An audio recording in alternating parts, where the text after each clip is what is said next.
हर्षवर्धन जी, अनंत विजय जी, रत्नाकर त्रिपाठी जी बहुत खुश हैं, आज पानी भी नहीं पी रहे हैं, इज तो हैप्पी। देखिए बिना किसे, अगले का 250 ग्राम तो बढ़ा दिया है मैंने 4 मिनट में बोल बोल के, but that's not the point. Harshvardhan ji किस लिए हो रहा है? गरिमा जी तस्वीर जरूर रखिए। हर्षवर्धन जी, आपने, आनंद दादा ने, सबने पूछा ये बताओ ना ये कौन सा कॉन्ट्रैक्ट साइन करा है? रत्नाकर त्रिपाठी, पंकज जी बोलते थे कोर्ट में ले जाऊंगा हर्षवर्धन जी, कोई साइन नहीं हुआ, कभी कुछ साइन नहीं हुआ।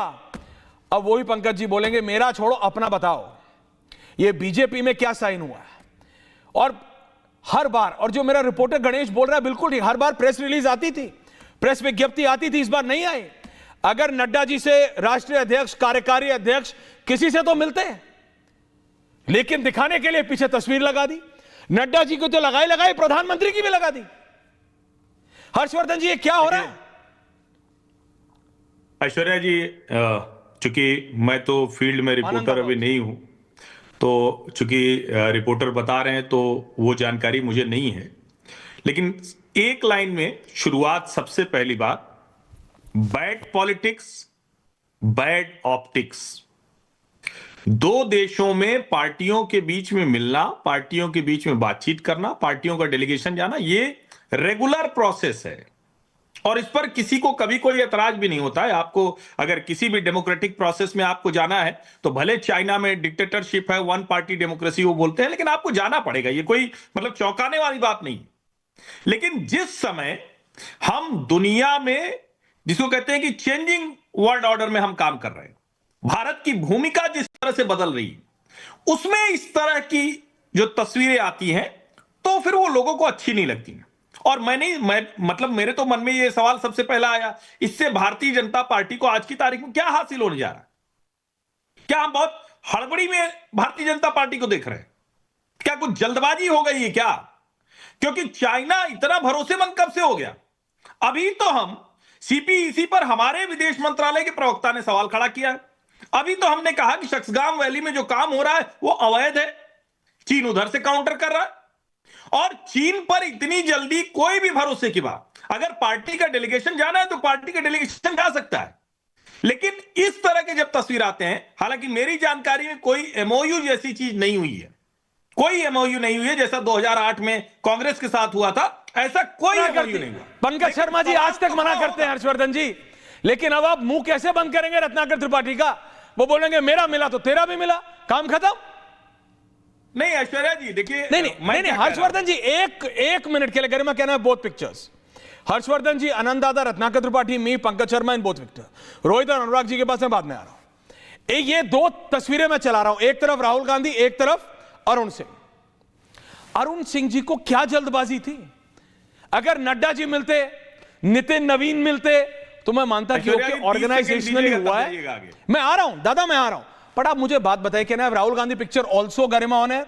थैंक यू, क्योंकि ये वो तस्वीर है, उसमें राहुल गांधी, सोनिया गांधी है, इसलिए आप डंके की चोट पे बोलते हैं बताओ, और वो कागज साइन कर रहे हैं। यहां पे कागज बहुत है, वो कागज साइन करा है नहीं करा, फोटो नहीं लिया है, लेकिन वहां पे डेलीगेशन टाइप, जैसे विजय चौथाई वाला को सबको पता है, विजय चौथाई वाला from the longest period of time wants to be a part of the government.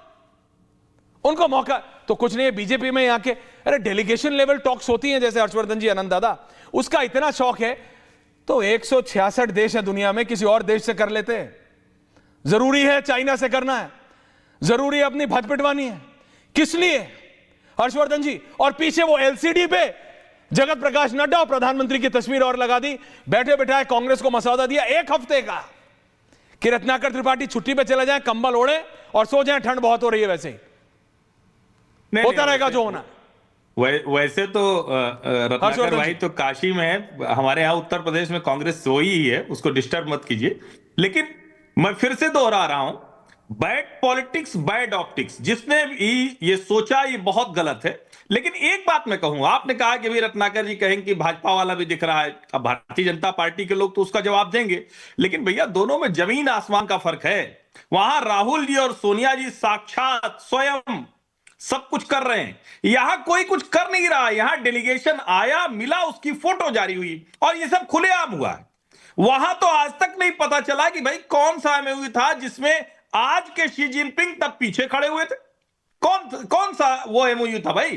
तो उन दोनों की तुलना मत कीजिए ऐश्वर्या जी, वो जमीन आसमान का अंतर था, अभी भी है, लेकिन ये भी नहीं होना चाहिए था बैड पॉलिटिक्स बैड ऑप्टिक्स। आनंद दादा, रत्नाकर जी आ रहा हूं। आनंद दादा जी, मैं इसको, संस्कृत में एक श्लोक है ऐश्वर्य जी, यद्यपि सिद्धम लोक विरुद्धम न करणीयम न चरणीयम। अगर सिद्ध भी है लेकिन लोक के विरुद्ध है तो नहीं करना चाहिए। अभी जो मानसिकता या देश का जो मानस है उसमें इस तरह की तस्वीरें कहीं ना कहीं प्रश्न चिन्ह खड़ा करती हैं, ये हमको विचार करना चाहिए। और जिस तरह से आप संदेह प्रकट कर रहे हैं कि जगत प्रकाश नड्डा को और नितिन नवीन को मालूम नहीं था, तो मैं उससे एक सीढ़ी और ऊपर जाता हूं। क्या विजय चौथाईवाला और अरुण सिंह पार्टी में इतने स्वतंत्र हो गए, इतने अराजक हो गए कि बगैर नरेंद्र मोदी और अमित शाह को बताए चाइनीज डेलीगेशन से मिल रहे हैं?